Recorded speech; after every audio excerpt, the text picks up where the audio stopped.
এদিকে আমি বাড়ি থেকে তাড়াতাড়ি বেরিয়ে পড়লাম চার্জিংয়ে যাওয়ার উদ্দেশ্যে। বাড়ি থেকে বেরিয়ে কিছুক্ষণের মধ্যে আমি চলে গেলাম বাড়ির সামনে জিইমোদের স্টেশনে। জিইমোদের স্টেশনে গিয়ে বসলাম, কিছুক্ষণ পরে দেখলাম আমার ট্রেন ছিল। আর দেরি না করে ট্রেনে উঠে পড়লাম। ট্রেন থেকে অবশেষে এসে পৌঁছালাম মেদিনীপুর স্টেশনে।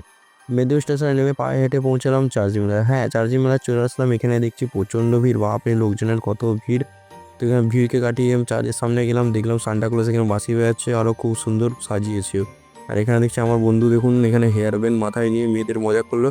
মজা করে অবশেষে তারপরে চলে গেলাম একটু খাবার খেতে। প্রথমে এই দোকানটিতে এলাম ভেলপুরি খেতে। ভেলপুরিটা খেলাম, ভেলপুরিটা টেস্টটা ভালো লাগলো। ভেলপুরি খাওয়ার পরে চলে গেলাম সবাই মিলে একটু জিলিপি খাওয়ার জন্য।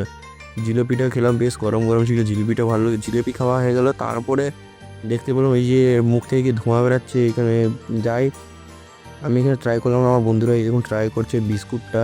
এটা খাওয়ার পরে চলে গেলাম, দেখতে পেলাম হঠাৎ মাশরুম পকোড়া দোকানে। এখানে গিয়ে মাশরুম পকোড়াটা এই যে নিয়ে নিলাম, 50 টাকা নিল। মাশরুম পকোড়া খেলাম, মাশরুম পকোড়া দারুণ লাগলো। তারপরে খেলাম আইসক্রিম। আইসক্রিমটা খাওয়ার পরে চলে গেলাম আর দেরি না করে একটু দাদা বৌদি বিরিয়ানিতে বিরিয়ানি খেলাম। আর তারপরে মেলা থেকে বেরিয়ে পড়লাম। এরকমই আরও ভিডিও দেখার জন্য চ্যানেলটি সাবস্ক্রাইব করে রাখুন।